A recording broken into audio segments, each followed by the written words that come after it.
Esta é a história de um menino mulato, neto de escravos.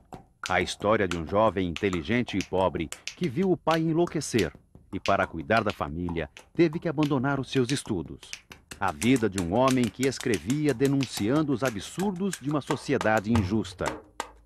Autor de Triste Fim de Policarpo Quaresma, incompreendido, considerado louco e que morreu aos 41 anos. Esta é a história de Lima Barreto, um dos grandes mestres da literatura brasileira.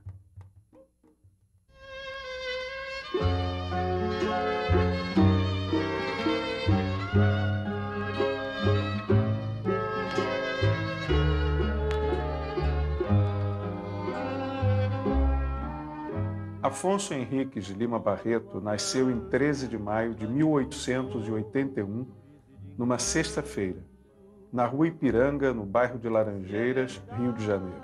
Que ao amor tu dás abrigo, vem tirar dos olhos meus o pranto. Filho de João Henriques de Lima Barreto, tipógrafo da Imprensa Nacional, e de Amália Augusta Barreto, professora primária de um colégio que também funcionava na Rua Ipiranga. Céu, ó lua branca, essa amargura...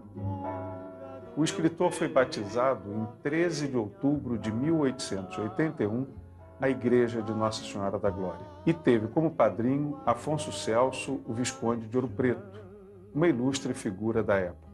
Vem por Deus iluminar meu coração. Sua mãe morreu quando ele tinha apenas 6 anos de idade.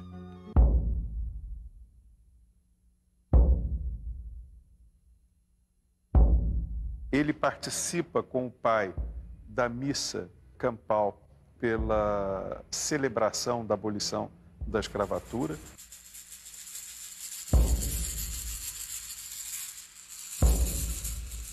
Ele guardou uma memória familiar dramática do golpe do 15 de novembro de 1889, da ditadura militar que se segue especialmente no duríssimo governo de Floriano Peixoto.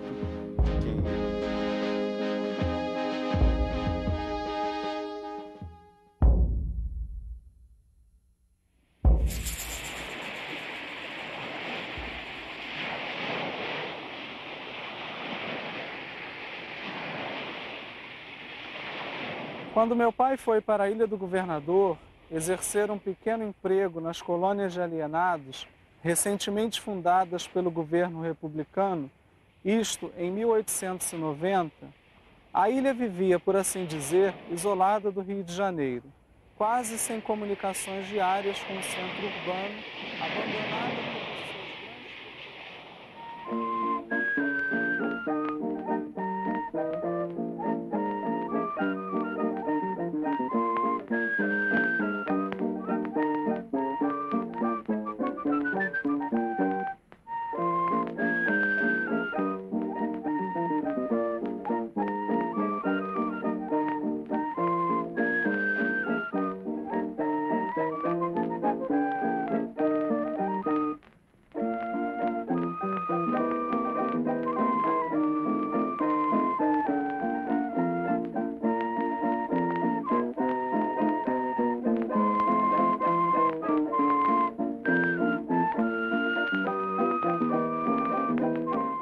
Então, aquele mulato, um mulato escuro, dos cabelos arrepiados, ele entra numa escola de engenharia, ele entra na Politécnica, como se chamava naquele momento.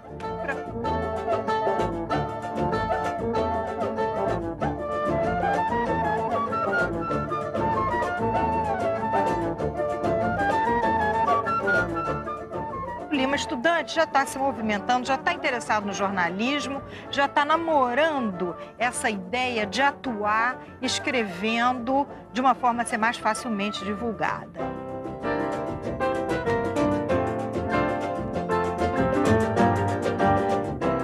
Começamos a observar um Lima Barreto já registrando os fatos da cidade do Rio, do centro do Rio especificamente, onde fica evidente a presença da Rua do Ouvidor e de algumas outras ruas importantes no período em que o escritor viveu.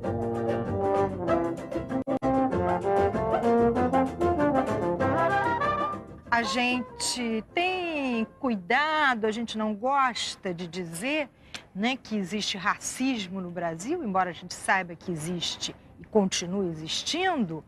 A principal barreira que o Lima encontra nesse momento é o racismo, é o conservadorismo dentro da própria universidade.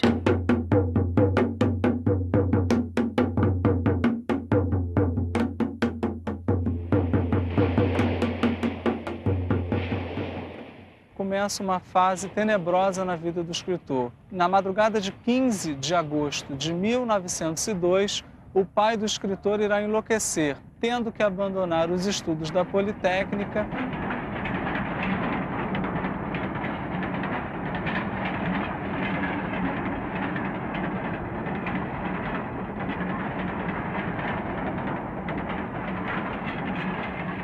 E no ano seguinte, exatamente 1903, irá prestar concurso para amanuense da Secretaria de Guerra, cargo que ocupará até a aposentadoria em 1917. Talvez, para nós hoje, leitores, isso tenha sido um benefício, porque não tivemos o engenheiro Lima Barreto, mas temos o escritor Lima Barreto. Dorinha, meu amor, porque me faz... Lima, então, começa a publicar. O primeiro trabalho, que só recentemente foi reconstituído, é uma série de reportagens que ele escreve para o jornal carioca Correio da Manhã. E é uma série de reportagens sobre os primeiros movimentos de demolição do Morro do Castelo, um grande morro no centro do Rio de Janeiro, e que se decide que enfeia a cidade, né? A cidade não deve ter esse ar tão tropical.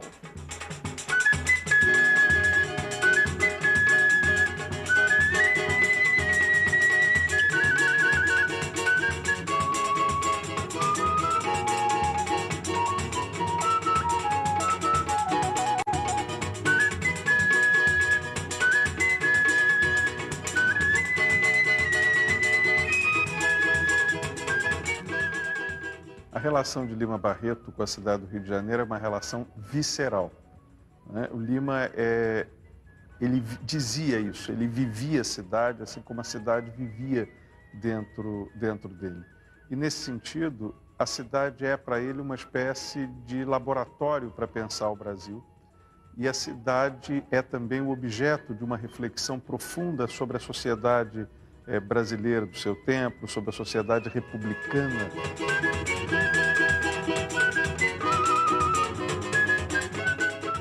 É assim que ele vai cunhar a expressão botafogano para identificar aqueles que, mesmo nascendo e vivendo no Rio de Janeiro e vivendo em Botafogo, viviam com a cabeça em Paris.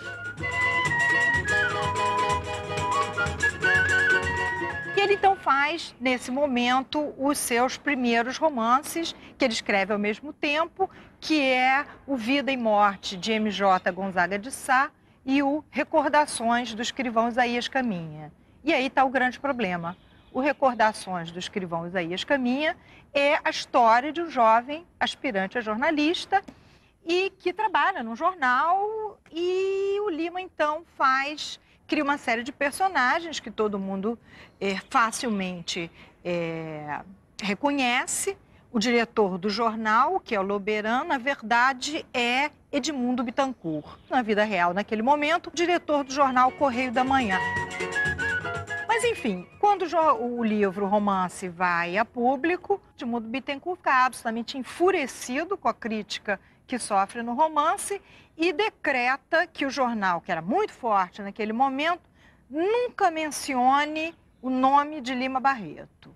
E isso vai fazer com que a imprensa um pouco se feche contra esse jovem escritor que, se tivesse tido uma recepção favorável, já faria sucesso imediatamente. Mas Lima continua escrevendo, e em seguida vai escrever o seu grande romance, que é O Triste Fim, de Policarpo Quaresma. O machiste sueco cantado por Isaura Lopes e Eduardo das Neves, para Casa Edson, Rio de Janeiro.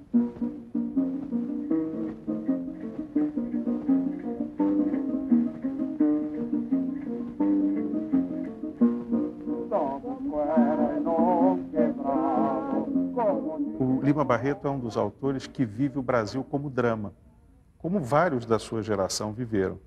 Mas nele isso se dá de forma aguda e ele quase que cria o grande personagem da literatura brasileira da abertura do século XX. O Policarpo Quaresma ele expressa a crítica à República naquilo que para o Lima decepcionava quem havia acreditado no projeto civilizatório da República, né? E ele tem no Policarpo esse personagem síntese, né? Que enlouquece de amor pelo país, né? Essa é uma imagem que fica muito forte, né? Mas é por loucos ideais que a vida não parou. Quem muda o mundo é o sonhador. A obra Triste Fim de Policarpo Quaresma, a gente pode dividir em 3 partes. Aliás, a obra está dividida em 3 partes. Na primeira, o Policarpo se dedica a um projeto cultural. Ele faz lá uma petição propondo que se adote no Brasil a língua tupi-guarani, que ele considera a verdadeira expressão nacional. Quando os portugueses chegaram, nós já estávamos aqui. A língua dos índios é a verdadeira língua brasileira. Cupiçaba Nengaupaba. Cupiçaba E por conta disso ele é absolutamente ridicularizado, etc. Ele fica muito decepcionado. O Tupi-Guarani é a língua brasileira. A gente não sabe, mas até o século XVIII falava-se aqui, não se falava português no Brasil, falava-se o Nhangatu, que é a língua geral, que é a língua Tupi-Guarani. Né? O Marquês de Pombal começou a proibir que se fizessem, se ensinasse nas escolas o Nhangatu, porque todo mundo falava Nhangatu. As peças, o Zé de Anchieta, as peças do Anchieta, os Alto Anchieta eram feitos em Nhangatu, quer dizer, que esse Tupi-Guarani misturado com palavras portuguesas, né? Então, o Policarpo não era tão maluco assim, não. Quer dizer, durante 3 séculos, pelo menos, foi a língua oficial do Brasil. Na segunda parte, há um projeto agrícola. Se plantando, tudo dá. E se muda para o campo, onde ele vai se dedicar a provar que a terra brasileira tudo dá e que é uma questão de método, é uma questão de dedicação. Só com o povo bem alimentado se constrói uma nação. Que acaba sendo devorado pelas formigas e por outras pragas. E ele também fica muito decepcionado, cai em profunda depressão. Ou o Brasil acaba com essa uva, ou essa uva acaba com o Brasil! E a última parte, há um projeto político. Dessa terceira parte do livro, uma das coisas mais interessantes é o documento que ele escreve e que ele vai apresentar, que ele leva ao Floriano Peixoto. Fizeram o que eu recomendo. O Brasil vai ser a melhor nação do mundo. E que é uma sugestão assim muito detalhada e na qual ele se empenhou demais de o que fazer para o Brasil dar certo, né? E é uma pergunta que a gente até hoje se faz. O que fazer para o Brasil dar certo? Marinha e conservadores exigem a queda do presidente Floriano Peixoto. Tenho de agir. Presidente, vírgula, peço energia. Sigo já. Exclamação. Policarpo Quaresma. O Policarpo está ali para defender esta ordem. Atacar o inimigo que se aproxima. Sargento, distância aproximada. Floriano Peixoto ganha a guerra, mas ele começa a ver as atrocidades que são cometidas contra várias pessoas e começa a querer denunciar essas atrocidades. Estamos vivendo tempos de carnificina. E acaba sendo preso e morto pela própria ordem que ele ajudou a defender. Viva o povo brasileiro! Aqui Pituranimá! Fogo!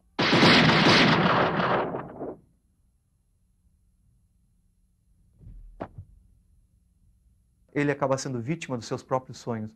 Como os seus sonhos eram imensamente generosos, a mensagem que o livro transmite é de como República Brasileira traiu as suas promessas, como ela abortou os desejos e aspirações que ela trouxe consigo e acabou construindo uma realidade que é o inverso daquilo que ela propunha.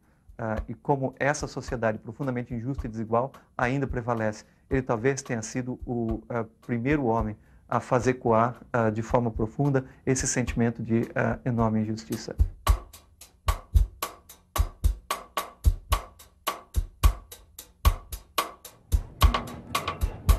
Mas esse pobre da cidade ainda não acontecia na literatura brasileira. É com Lima Barreto que este personagem vai entrar no espaço elegante, nobre da literatura.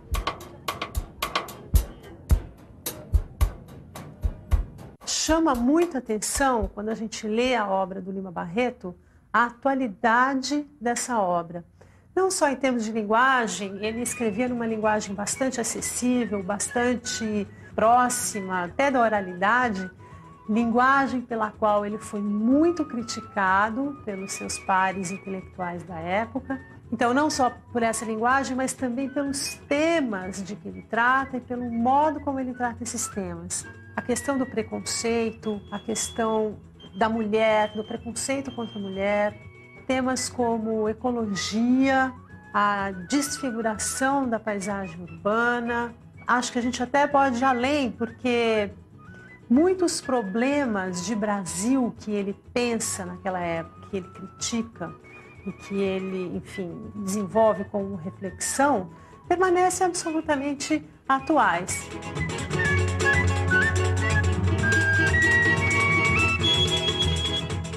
No caso do Lima Barreto, a tendência é prioritariamente fazer uma literatura realista, embora ele cultive muito um outro gênero pouco trabalhado, que é a sátira, né? Para os Undangas, é uma coleção de escritos toda satírica. Então, o que é uma sátira, né? Uma sátira é uma maneira de você falar da realidade sem falar desta realidade.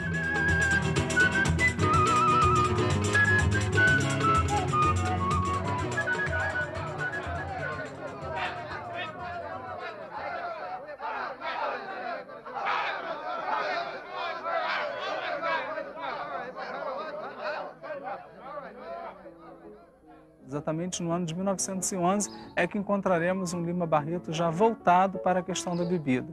Isso será um grande problema durante esse período que seria o período mais útil da vida do escritor, que é exatamente quando ele tem 30 anos de idade. Encontraremos Lima Barreto em vários momentos largado pelo meio da rua, totalmente bêbado, entregue à bebida. Disso, ele guardará grandes mágoas, porque é o que ele pensa a vida inteira, né? Não devo beber, principalmente em excesso. Lima Barreto é, sim, esse autor que trabalha muito o centro da cidade, onde as coisas estão acontecendo, os cafés, a Rua Nobre, que é a Rua do Ouvidor. Energia, vigor, saúde integral. Elixir de Nogueira, o grande depurativo do sangue. Elixir de Nogueira.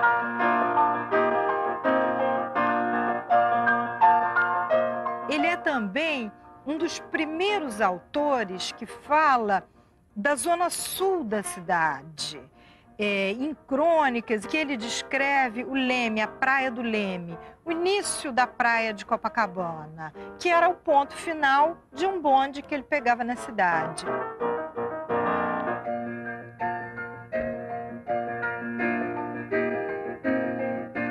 Então, é esse homem da cidade, né, que vai andando e vai falando e vai descrevendo e descreve vestidos das mulheres, os chapéus. A gente diz, mas como? Todo mundo sempre diz que Lima Barreto era aquele homem que gostava de andar, como ele dizia, esbudegado, com a roupa suja, maltratada, mas que estava observando as modas, os vestidos, os chapéus, as lojas.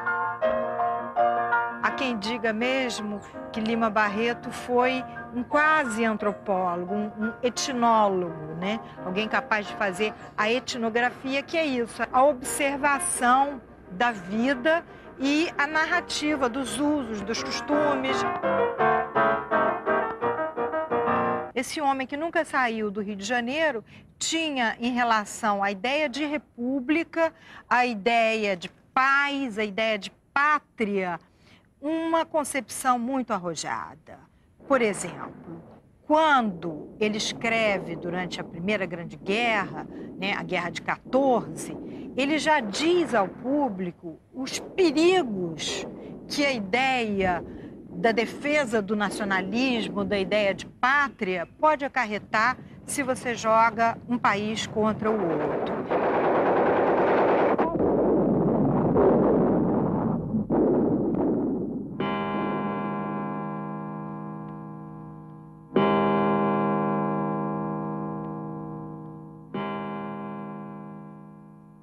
Estou no hospício, ou melhor, em várias dependências dele desde o dia 25 do mês passado.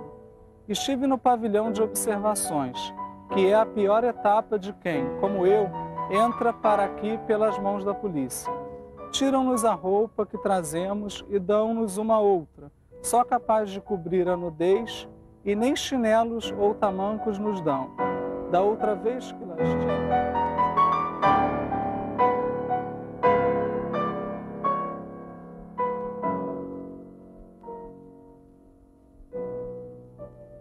Se observarmos bem, não existe loucura propriamente. As internações que são feitas nesse período, a primeira internação se dá em 1914 e duas outras subsequentes que ele terá internado no hospício como um louco, são na verdade consequência do excesso de álcool. E a família, não instruída, sem conhecimento desse problema, acaba levando o escritor à exclusão social.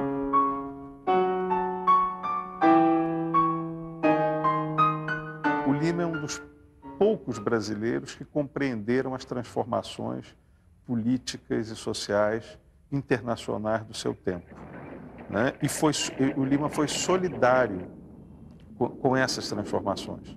Ele compreendeu o que era a Revolução Russa, o que significava a Revolução de 17 como corte com atraso, com o passado, né? E isso era muito singular dentro de uma literatura feita como sorriso da sociedade. A última internação de Lima Barreto se dá no Natal de 1919. E ele sabe que ali é um momento especialmente difícil na vida dele e que tudo daí em diante carregará essa marca. Da outra vez, fui para a casa forte e ele me fez baldear a varanda, lavar o banheiro, onde me deu um excelente banho de ducha de chicote. Todos nós estávamos nus, as portas abertas, e eu tive muito pudor. Eu me lembrei do banho de vapor de 2000. E quando sai, Lima então está aposentado do serviço público, apesar de muito jovem, né? Com 38, em torno de 38 anos, bastante jovem, se a gente pensar, né? Aposentado por causa dessas internações.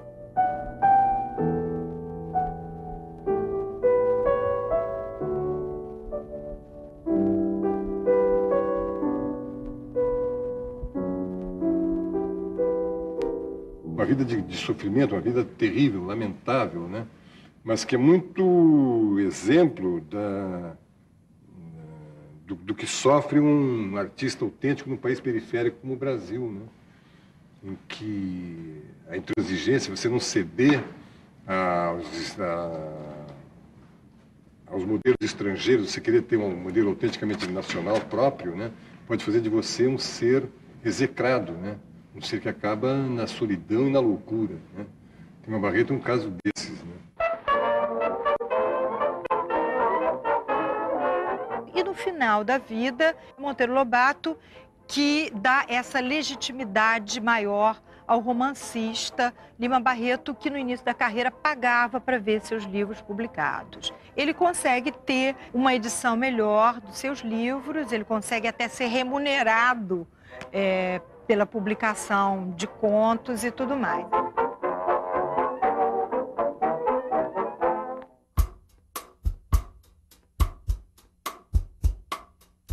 Os últimos dias de vida de Lima Barreto foram dias realmente enclausurados, onde a casa foi o abrigo. sem esperança com o futuro, sabendo estar próximo o seu fim. É aqui, especificamente na Rua Major Mascarenhas, que o escritor irá morrer. Ele vai simbolicamente morrer no ano em que o Brasil, teoricamente, estaria entrando na modernidade do ponto de vista das artes, do ponto de vista da renovação dos critérios artísticos, dos parâmetros, não é? Ele morre exatamente em 22.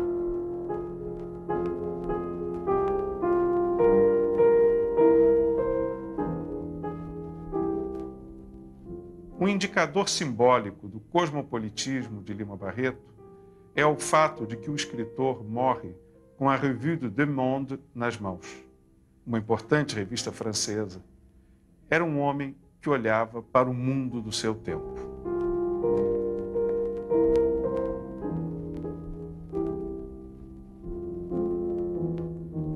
Temos que ler Lima Barreto porque não somos um país livre. Não somos um país integralmente livre. Temos que ler Lima Barreto porque somos um país socialmente injusto. Somos um país onde os pobres continuam pobres e as elites continuam no lugar delas. Não é para aprender português que se lê Lima Barreto. Lê-se Lima Barreto para aprender a ser brasileiro.